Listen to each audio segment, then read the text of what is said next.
good afternoon, ladies and gentlemen. Welcome to AI 45 Automation in 45 Minutes.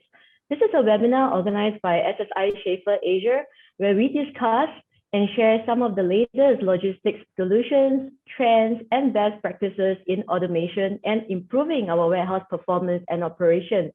I'm Alison, and I'll be the host for the AI 45 webinar series with SSI Schaefer. In case you are not aware, SSI Schaefer designs, develops, and manufactures systems for warehouses and industrial plants. As a world-leading provider of modular warehousing and logistics solutions, its portfolio includes manual and automated solutions for warehousing, conveying, picking, and sorting, plus technologies for waste management and recycling.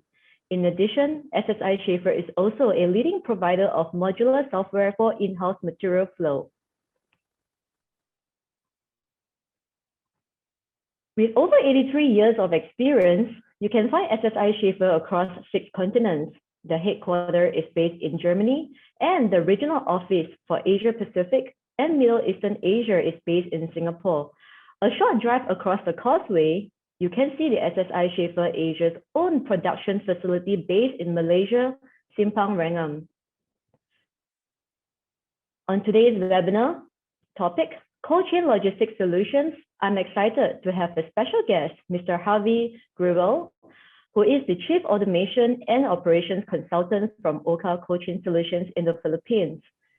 Mr. Harvey is a veteran in the supply chain and logistics industry, with more than 20 over years of experience in designing, building, and operating fully automated mega intra-logistics distribution centers. He has deployed numerous projects with various automation technologies. In one of his projects for a retailer with over 300 stores, he led the transformation of the online e-commerce fulfillment center, which is capable of handling dry, chilled, and frozen items with minimal footprint. From SSI Schaefer, we have invited Mr. Vignesh Krishnamurthy, our Senior Logistics Solutions Consultant. Vignesh is known for his specialization in order fulfillment systems and omni-channel distribution centers. He has also guided some of the region's best-known retailers, e-commerce players, and logistics service providers with his innovative approach in streamlining the material flow process in the operations. Using new age solutions, he has headed multiple successful projects for clients in this region. So welcome to AI 45, Harvey and Vignesh. Thanks, Alison, for having me join you on this webinar. And Vignesh, look forward to our discussion and sharing on the topic of automation with our audience. Yes, Harvey, for sure. First of all, thanks, Alison, for the kind introduction. And Harvey, it's been a long time, and I'm really excited to have this conversation with you. Yep. Look forward. All right.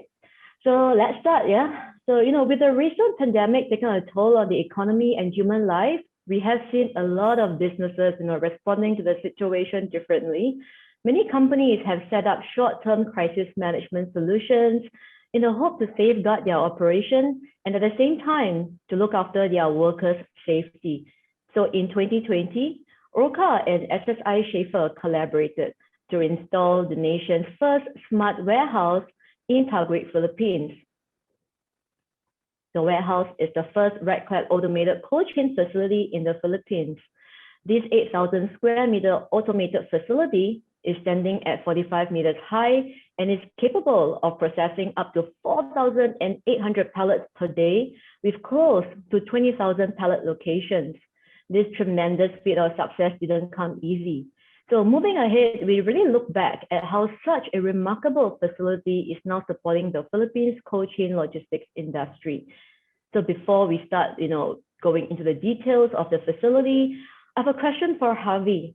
So Harvey, what motivated Orca to build such a facility in the Philippines itself?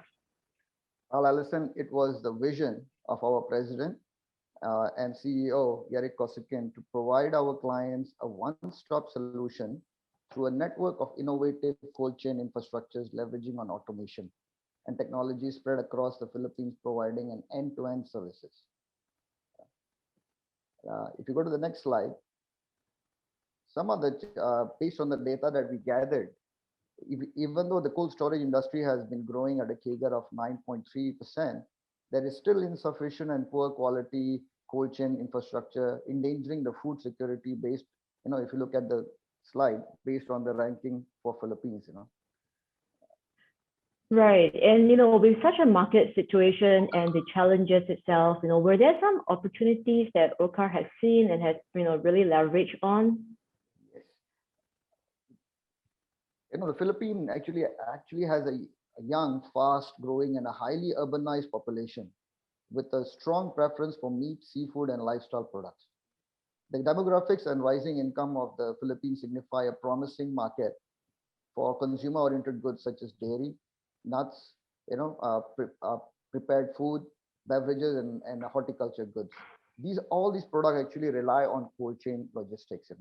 Not to mention, the frozen and storage market driven today, especially with the COVID onset, and the expanding pharmaceutical sector, which is still needs world-class logistics infrastructure. These are the Right. opportunities that were in front of us. Right, I see, but Harvey. So, in a circle of Southeast Asia developing countries, we could see the effects of these challenges faced by many other neighboring countries as well. And supply chain logistics are moving away from manual processes and into what we call the automation and technology generation. So globally, we can also see many companies adopting technologies at all kinds of levels to cope with their logistics operations. So Vignesh, I was wondering, are there some technologies that we should be expecting from now and moving forward? Yes, in fact, we see that some of the technologies that I've shown here, the 6 of them, is becoming more and more available in the logistics field. So how we just now mentioned or talked about, key drivers from a market perspective, such as food wastage, and he talked about buying power and so on. But what I would like to cover is on the other side, what's happening, or rather the developments on the technology front, how these technologies today are solving the equation, so to speak. So in this slide, you can see that, or I have shown 6 technologies that are mentioned as key drivers by Deloitte's annual report, Industry Report 2020. And I've shown here what's the adoption rate today versus those in 5 years from now. The first row, you can see it shows about IoT and AI. I mean, these are the terms that are not new to us. We've seen that also, I mean, we've been exposed to it now pretty well. I would say we used Alexa and Google Home at home, where we would like the things to be connected, our day-to-day things. On the other hand, we also see that in the logistic field. And you can see that there's a huge jump in the next 5 years already. Yeah, there is a good adoption rate of these technologies. Now, more relevant for the logistic field itself, you see one level down, you have the sensors and automatic identification and automated robotics and automation itself. We see that more and more companies are adopting robotics and some form of identification, automated identification today. And we also see that the adoption rate is nearly doubling in the next 5 years. So a lot of the companies, I would say we are heading in the right direction. The companies or the audience today just need to focus on where we are in the statistics. I can give you an example of how this adoption goes in logistics. We see that conveyors, ASRS system, logimarts, or more recently shuttles in combination with a goods to person station, or even a picking robot. Yeah, these are the adoption that's happening already today, and we only see that it's doubling. I would say last but not least, the last row shows about predictive analytics and autonomous vehicles. I won't talk much about it, but you can already see the analytics side is booming in the next 5 years, which is very important when we talk about automation. And also autonomous vehicles, which are still in a baby stage, but you can see that's nearly tripling in the next 5 years. So overall, I would say that if you think about it as a company where you stand today, are you part of the statistics already? Where you are heading? I'm sure Orca is already part of the statistics and in a positive side. Yep, Vignesh, you're right. We actually kind of like from the technology that you mentioned, we already got 4 of these technologies out of the 6 categories on board or planning to have them, especially, like for IoT, measuring of electricity consumption, we have plans to do that. And then looking at IoT to also do predictive maintenance as we go along. We definitely have the cranes and the automation part covered. I mean, of course, previously where I came from, we were looking at how we could use drones to do inventory checks, especially in cold environments, especially hard sub-zero environments. These really help out over there. Yeah, so, I'm sure every one of us here who are logged in with us, you will have some sort of entertainment or infotainment or even hometainment, we call it these days, where you use your devices to control your air conditioner at home, your refrigerator and stuff like that. And this is at where we are right now. And 5 years later, we're seeing a lot of the adoption happening. And interestingly, just before today's webinar, we actually received a couple of questions from our participants and on how can they use automation to solve some commonly faced issues in the supply chain industry. So I thought it'd be interesting to provide these 3 questions, and then you guys can share these answers with the audience today. So we have our first question. How would the deployment of automation fulfill customers' demand for lower cost and shorter response time? And I think Oka will really be able to resonate with this question, isn't it? Yep. Listen, actually, our approach to keep costs low was to adopt an agile supply chain strategy, which is built to be highly flexible for the purpose of being able to quickly adapt to changing situations. Our automated in-feed and out-feed station allow faster put away and retrieval of goods, hence improving productivity, and be able to handle high volumes, when we have peak seasons. We also kind of minimize touch points by using goods to person with the help of interconnected material handling systems to bring the goods to the picking station sequentially, allowing consolidation, and building of outbound pallets ready for shipment or back to the storage for advanced picking. And of course, with the use of WMS, we also improved our visibility throughout the supply chain, ensuring accuracy and closely coordinate the activities on the ground and better utilize of our resources. There's another point I want to touch base on the faster response time. Nowadays, same-day delivery is a buzzword, for marketing to attract end users. But for an operator, it can be a nightmare. Yeah, you put it in a right way. I like the way you put it there, nightmare for operators. I think, as you rightly pointed out, the industry norm itself has changed for delivery speeds, right? There is a rising level of expectation out of the operators like you. I think probably the operators like you also in the audience, they would already be thinking about something called picking on time in full or delivery on time in full. Those days it is not present. Today we need those KPIs as well. So I think it's important to talk about these things when we talk about lower cost and shorter response time. Definitely, what's good to think is you need a good planning in place and how to tackle them. And also, I think you need a powerful WMS system, like you said, Javi. So you can have the visibility and you have the solution in place. Yeah. Right. In a nutshell, sorry. Go ahead. Sorry, Alison. In a nutshell, just keep it simple. Yeah, but I was going to talk about that because in our earlier conversation, we talked about keeping it simple. So keeping it simple to the next question, is a little contradicting because we need to ensure flexibility in the automation solution when products and supply chain changes. How is that possible when you keep it simple and you have to ensure that flexibility is there? Maybe Vignesh will help to answer this question. Yeah, well, this is very much a frequently asked question, I would say. And I think it's one that is very important to address as well. I feel that today there is a notion when we talk with the customer and also in the market itself, there is a notion that automation is inflexible. Yeah, also costly. That's another thing. But I would like to clear the air there here. In fact, like I just now mentioned, how we can plan perfectly to make it more flexible is the main point here. Yeah. So there is let's say there is it depends on the perspective is what I mean. Yeah. So when you talk about planning, the first thing to talk is, first off, we have to start with something like segregation of products. What we do is we segregate products based on velocity. People call it Pareto, some people call 80-20 rule, or we can also call it Matthew principle. What it suggests is we separate the products based on how it moves, fast, medium, slow movers, or we call it ABC, and then address the solution individually. So you don't need to automate everything. You can automate some, you can manually process the others. And that's the key thing here. Yeah. So when we look at the automation, we don't need to necessarily put let's say I can give you an example. You don't want to apply a pick by light solution throughout your warehouse because you will run out of space, or you don't want to go to GTP technology, maybe not for fast movers. So there are certain appropriate solutions for certain movers. So that's the first point I would say. Mm-hmm. Then to do that, certainly you need to leverage on data and analytics, and you need to look at the overall picture. What we do is an end-to-end value stream mapping. Thereby, you can see the entire picture and still individually apply your automation to different areas.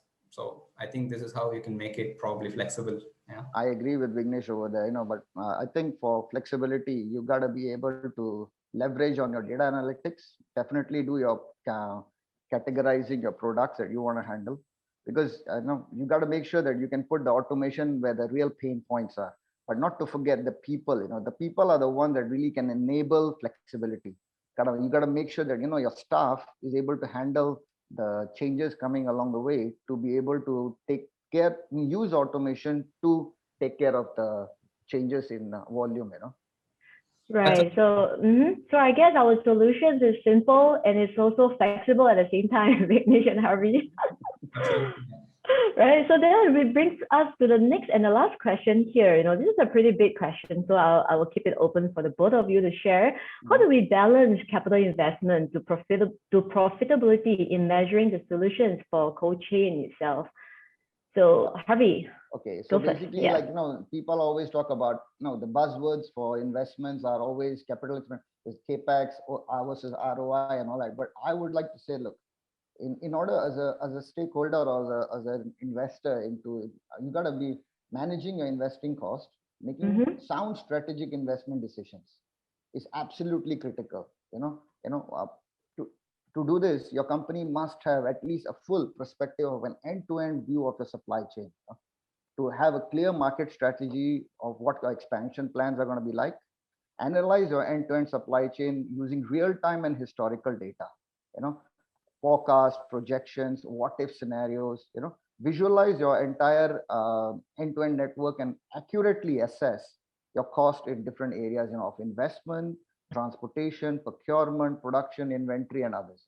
And not to mention, that these facilities are going to last you for quite a lot of time, 20, 30 years. So what about OPEX? I think, Vignesh, you can bring some light into that matter. Yeah, absolutely, Harvey. I mean, we talked about CapEx and well, we always, when it comes to automation, I also mentioned earlier about being it, expensive and so on. But I think what we also need to look at on the other side is these systems are going to stay for long with you, 15, 20 years. And OPEX is a huge part especially when automation can bring you a lot of savings, right? Like the point says, you have the energy savings when it comes to cold chain. So definitely when you apply the right technology, for example, as simple as airlock designs when it comes to cold chain, that's quite crucial in saving your energy. And then what we also bring to the table is manpower optimization, because the automation doesn't stand on its own. You need the people to operate them. There are some semi-automated zones. So I think that also can bring you huge savings in the long run. So I think it's all about the right balance between CapEx and OPEX. And it's all about keeping it within the cost. Right. So to keep it cost effective, right? So I like it how, we need to find these three principles. They look really easy, right? But I'm sure, in the process of looking for the right balance, it's going to take the right partner, right technology, and also the right people, like what Harvey just mentioned. So just to capture the essence, of incorporating automation in the supply chain, we could stick with these principles of keeping it simple, make it flexible, and then keeping it cost effective. So at the same time, I was wondering, are there some sort of telltale signs for a company to be more aware of their lack of automation, Vignesh? Yes, Alison, absolutely. When we talk about, what to do about automation, I've prepared here 6 signs, so to speak, and, segregated them in terms of 3 streams. So starting with the workforce stream, definitely when it comes to cold chain, you need to ask yourself a question. Are your customer orders being delayed due to limited labor pool? I mean, we talked about labor pool being limited in the logistic field itself, especially when it comes to cold chain. Today's world, it's an aging population. Gen Zs are coming into the workforce. There is definitely, there is not a lot of choice for operators like Orca or generally the logistic industry itself. So that's an important question. A second thing is on cold chain, there are regulations on work times inside a particular zones, like for example, freezing, deep freeze zone, maybe 30, 45 minutes are allowed for labor. So this could be a sign that, you certainly need to move away from manual work areas. And maybe it's even, making you a less attractive employer because, you do not have such a facility. Yeah. So I think, well, definitely Javi would have asked those questions in his job there. Definitely. Look, Vignesh, in a reality of harsh reality of the real world, we know that logistics industry is not the most lucrative or sexy industry that people would want to walk into, right? Especially with the present Gen Z. The Gen Zs are like, they are very selective about their work environment, work hours, condition, and such and such. So of course, we gotta, there should be an effort to make simple stuff, like not automation on the hardware, but even the software, like simple things like using handheld devices like the personal PDAs to bring systems together, using robotics to make the industry a lot more sexier. Like you can see emergence of AMR, AGVs helping there. But handheld devices really actually game changer because Gen Zs are very familiar with these products, And not to mention, of course, for the aging population, we do definitely feel that, there is a lot of productivity using material handling systems such as cranes, conveyors, and goods to person, because they take the human element out of the sub-zero, making the area agronomically friendly, and also which leads to even higher productivity. Exactly, and you rightly point about technology itself. I think this brings to our next stream. I call it here goals and KPIs. And well, supply chain itself is all about goals and KPIs. If you ask a supply chain manager, they would, are driven by these goals and KPIs. But the key thing to ask here is, let's say, is your picking productivity declining? And is your accuracy declining? Because these are, money making things that you can avoid. Yeah. So if it is declining, then you definitely need to think about it. On the other side, this is more relevant for cold chain. You can ask a question: are you focusing on energy savings, thereby limiting your, inventory? So, energy and inventory goes hand in hand. The current warehouse managers would probably be, in the thinking that they need to balance out between energy savings. Do I need to save it now or ramp up my operation for the future? So this is an important question as well. I agree there because a lot of people today, like even in coaching, a lot of operators, they are not. I mean, if you, it'll be surprising, how many operators are still on paper or using Excel as their inventory management. I mean, simple stuff like adopting inventory management or even a full-fledged WMS can help create end-to-end visibility, for inventory accuracy, coordinate your activities on the ground. Of course, on the facilities end, you will have SCADA systems, IoT of sensors, data analytics that can help you to track and monitor and eventually reduce your energy and water consumption. Because these are two biggest capex that in the cold chain industry that we observe. Exactly, and you rightly point about energy. I think that the next stream is also about energy and facility in general, because cold chain is all about facility planning. How it's quite important for a cold chain. So you can ask a question: is your HVAC design efficient and cost effective? Yeah, you do not want the atmosphere to creep into your deep freeze zone. That's something to be avoided. And at the end, cold chain is all about energy savings and having a proper temperature room. So this question, I think it's a must. And last but not least, is your current MHE a limitation for ramping up your operation? And that's an important question, because if your equipment is not allowing you to grow your business, and maybe it's becoming a limitation, then you need to definitely think about it. And that's where we can help you. Right. So this is interesting. I like how, we put together 6 quick and easy signs, for everyone here who is with us on AI 45 to understand if your organization has a need to automate. So Harvey, I'm sure Oka encountered some of these signs, right? But were there other signals that is triggering Oka to go, towards the automation direction? Okay, if you go, based on our aligning with our president's vision, we knew that what we wanted to deliver was to tackle the nationwide network issues, using state of the art technology, have IT integration to see end-to-end vision of visualizing through Orca solution, and be able to provide comprehensive services. So these are the thoughts that went into this kind of like why we wanted to come up with this solution. So if you go to the next slide, Right. what we to succeed, to our solution, we have to tick off all the boxes. First step, to have the right partner is very, very important. I mean, you got to know who you're going to take this journey with. You want to tackle all these things, but having the right partner is equally important. So of course, having somebody who has the right product and the right solutioning and has done it before was very crucial. So with Schaefer, with SSI Schaefer, they have the right mix of, we found them as a good partner because they have the right mixture of solutions, proven track record, and the know-how.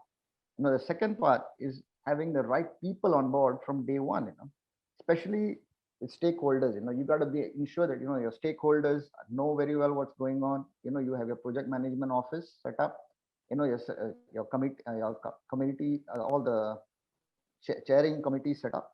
Then of course you got to have your people on the ground who are going to be there to throughout the whole journey, to be able, these are the people who are going to be making it realization happen. Your SIT, your UATs, even the go live and post go live activities, because you got to bring your training, you got to provide training to the people who are going to be maintaining these facilities, throughout its lifespan. You got to be able to work with your partner to get your level 1 and level 2 in-house to keep your costs down. So these are the thoughts that really you have to put thought process into. Right on, Vignesh, for this. Oh, well, Harvey, I first of all like the slide, how it's put up, because this is like a 3 key ingredients towards a success. And I can only say that key to success is having a good partner that can help you, first of all. Yeah. And we at SI Schaefer strongly also believe that a path to success, if you like, is one where the customer is exactly at the center, and there's got to be a hand holding throughout the entire process. You also made a good point about solution lifecycle, which I think is something that is typically overlooked because you not just, we talked about CapEx and OpEx earlier, and this is exactly what we talk when we talk about OpEx. It's a well-maintained system is a successful project delivered, I would call it, because it's not just about the time when you go live, it's about the entire life cycle. And this is exactly the reason what we also stress upon during the pre-sales process is we offer comprehensive maintenance plan that can help the people slowly ramp up the system, and also later we can have let's say knowledge transfer to the customers people, so thereby they can take over the maintenance as well. And we offer full suite of solution, right from hotline to preventive maintenance to safety checks, and there is even a module where our people can be with you at resident maintenance for several months. So I think this is first of all a good way of putting how to go from concept to realization and even further. Right. Okay. So, if you look at it theoretically, from conceptualization to actualization, partnership and chemistry is really critical as well. So essentially, Orca's facility is a greenfield project, right? So we wonder a lot about, brownfield or even existing warehouses. Are they still able to adopt some sort of ASRS solution or automation in their facility without the need to look for new space or even new land? Yeah, well, there basically you don't have to invest big when you start with a warehouse. You can you may be a small player, you may be a medium-sized company who would like to start off small. There is definitely possibilities, and at SSI Schaefer we have a portfolio called SSI XC, C for compact. In this video you can see, in the previous video you can see that we have shown a typical warehouse in an animation format. Here you can see a traditional conventional warehouse with selective racking. You don't necessarily need to overhaul your warehouse itself. You can start on one side. So here you see that we are tearing down the traditional warehouse. We can already see that there is a good density that is achieved with automation. Yeah. So these are cranes that can go up to 14 meters. These are compact cranes specifically designed for such facilities. What you can already see is you don't need to stop your operation. You can partially do your first phase, so that we call it phase 1, and then slowly ramp up for phase 2. So thereby you also learn through the process how to work with automation, how to work with the system. The investment is low at the beginning, and then you can slowly ramp up with expansion plans and so on. Now you can also see that these cranes are specifically designed for such facilities. So there is also topics about, floor loadings and so on. These are taken care of. This is where we would help you with the, construction company and to implement such a solution. Yeah.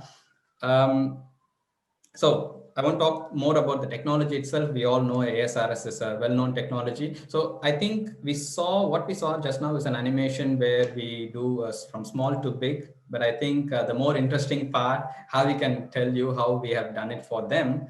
Maybe he can show you something on the operation side.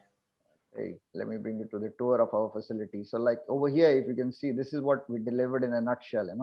We use the barcodes to track our end-to-end visibility for traceability of our products from receiving all the way to storage and put away. We use, of course, facilitating of our material flow is through material handling like conveyors, chain rollers, and 40-meter tall cranes for the put away. Of course, the whole system is integrated together using IT integration between WMS and warehouse control system, and of course, we do separate all our temperatures using airlocks to ensure, the product quality is not compromised and it's in its best. So these are the thoughts that this is the actual facility that, that Schaefer delivered. Great. So, but before Schaefer could deliver, we had a lot of a shopping list or so-called list of things that they had to deliver. So no, we had a prime location in Taguig, situated very close to major cities. What we wanted was to be able to perform fast inbound and outbound turnaround cycles, high density storage, coupled with goods to person picking stations, all within a footprint of 8,000 square meters. And also, not to mention, that this facility should be able to withstand earthquakes and typhoons of zone 4 and less. Keeping in mind, manpower, minimizing manpower allocation and energy consumption. Yeah, I mean, here I can pitch in about how such a system was even planned. You showed a nice video about the solution itself, but then there is a lot of planning that goes into play when we make such a warehouse. I mean, we are talking about tall facilities up to 45 meter. As you rightly pointed out, it's in a typhoon and earthquake zone. So there's got to be a lot of planning involved. And when it comes to cold chain, I would start with the first point on using airlocks between two temperature zones. And this is an important point in my view, because you do not want the atmosphere to creep into your temperature zone, and you need to make sure you have the right partners who can deliver airlock systems and sluice systems, the designs and so on. So that's an important thing to consider. And next one would be labor intensive working areas placed in non-freezing zones. Another important point, because already the labor pool is limited. We talked about it, and we need to make sure while in planning, just consider that all the, let's say, intensive working areas are outside the non-freezing zones, or outside the freezing zone, sorry. And then this is my favorite topic. When we go with automation, it's always data analytics and simulation that has to be considered. And we have the excellent teams that can basically come up with most efficient material flow design, and then we can apply the right technology thereafter. So that's an important point to consider. Another one on the product side would be limiting the product exposure on non-chilled areas. You do not want your ice cream to be melting in a non-freezing zone, or your fruits and vegetables to be sitting outside. So these are things to be considered. And last but not least, we see that on the left-hand side, it's planned within around 1.5 hectares, which is quite important. So you need to keep in mind space savings by customizing the rack design, and especially towards the customer needs. Well, for example, in Singapore and Hong Kong and Philippines, well, in Philippines, especially in the Metro Manila area, probably not want too much land to be occupied. So these are things I think need to be considered while planning the system. Right. So thanks, Harvey and Vignesh, for walking us through the OCAS facility. So I'm sure many of our participants would know that the Philippines itself is situated geographically on the Pacific Ring of Fire. So that means a lot of seismic activities on the ground. How did the facility cope with these environmental forces? Well, Alison, like if you see the picture, our facility is the only one that stands tall, and prominently. Of course, you adopting rack-clad solution kind of like helped with the structure, and also ensuring, the design itself is proven to be able to structurally, sound and without any issues. We already faced a few storms and earthquakes in the last 1.5 years. So it's really proven by itself that whatever we implemented is sound. Absolutely. Right. And also, it's a good point that, I mean, from the picture, you can already see that it's standing tall, and then it's not a traditional building. It's actually something called a rack-supported building. I'm not sure in the audience how many of them knows rack-supported buildings. It's fairly a new thing in Asia, and we have the experience. Maybe I can show you what it is and the advantages of it. Yep. So here on the right hand side, you see that some pictures of the rack-clad building itself. Maybe what a rack-supported warehouse or a rack-clad building is basically made up of two structures mainly. One is the rack structure, another is the, let's say, cladding, we call it.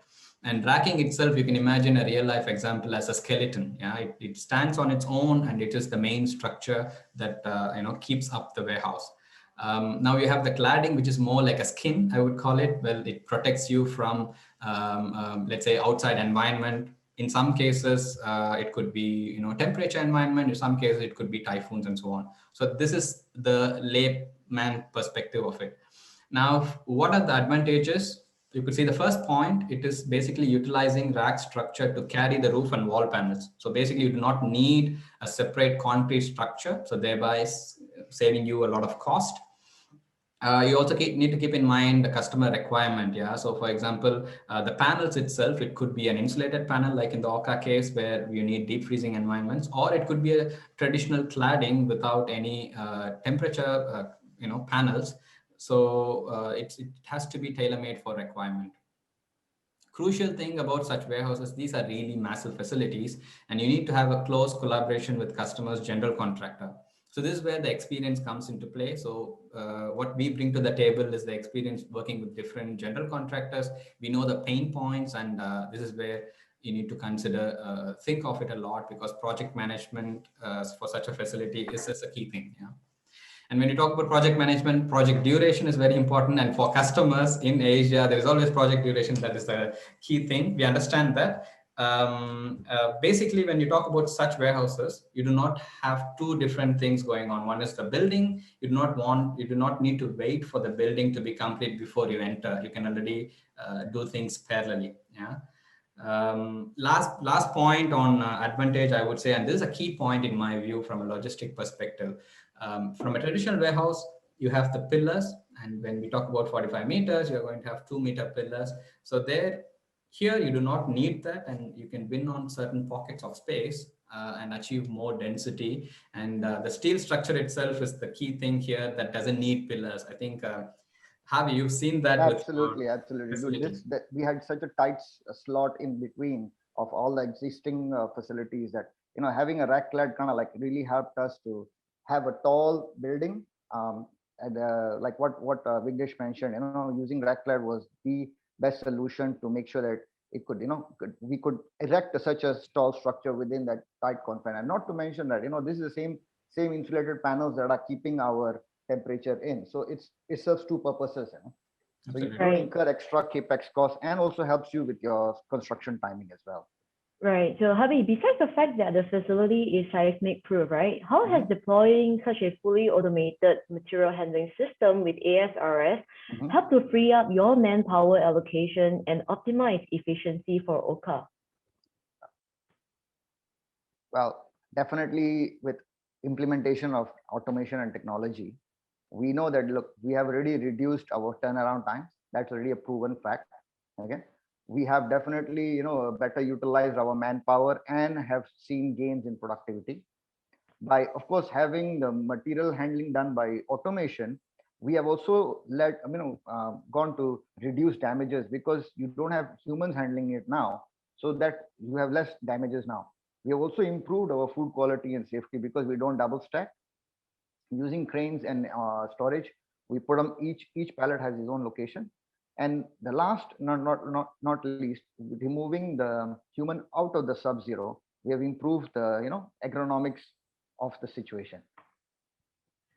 Right. So on the topic of improving food quality and safety, so SSI Schaefer recently participated in the 50 Sustainability and Climate Leaders Initiative to raise a voice for sustainable, economical, and future-proof material handling solutions. So OCAR is definitely one of our partners that has effectively displayed how the solutions could make a difference to food safety and security. So in this energy efficient but highly automated facility, it helped them to reduce the electricity cost by nearly 35%, minimize human intervention to ensure integrity of all their products, and more importantly, to have a 100% traceability of goods and transparency in the facility. But Harvey, we also know that OCAR's building is LEED certified. What is LEED certified? Okay, well, LEED is actually leadership in energy and environment design. It's an internationally recognized green building certification system, providing third-party verification that a building was designed and built using strategies aimed at improving performance across all metrics that matter most: energy savings, water efficiency, CO2 emission reduction, and improved indoor environment quality. Right, I see. So Vignesh, do you have anything to add on this topic? Yeah, absolutely. Sustainability is a huge topic that is ongoing today. I mean, we have our CEO also say in one of the seminars that we have just this one planet, and we need to make sure the resources of this planet need to be reused. And that's an important point in my view. Very many companies today are, hungry to be perceived as let's say climate leaders and sustainable companies. We at SSI Schaefer are very much, helping organizations in becoming more sustainable through our ideas, solutions, and also technology. So we are always researching on this side. And with Schaefer joining the 50 sustainability and climate leaders, we hope to support such initiative further in the future. Right. So I believe sustainability topic is definitely an area that many of us in the industry is very passionate about. So if you'd like to learn more about this initiative, you may visit SSI Schaefer website to find out more. So before we go, I'd like to ask our speakers to share their golden ingredients as into what they put into a recipe of a good logistics automation. So perhaps we could go with Harvey.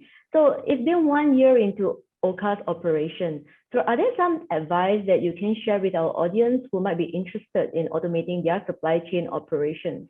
Well, I always like to keep acronym driven. So I have this golden rule called PPE, P for people, processes, and equipment, or automation in another sense. People, invest in your people because they are the ones who will really understand your logistics supply chain needs, and will help implement and improve the processes, which will be able to utilize the automation. But as for automation, this is what I have to say. I like what earlier. Keep it simple, keep it flexible, and keep it cost effective. Yeah, that's a great way to remember people, process, and automation, or PPA if you want to call it.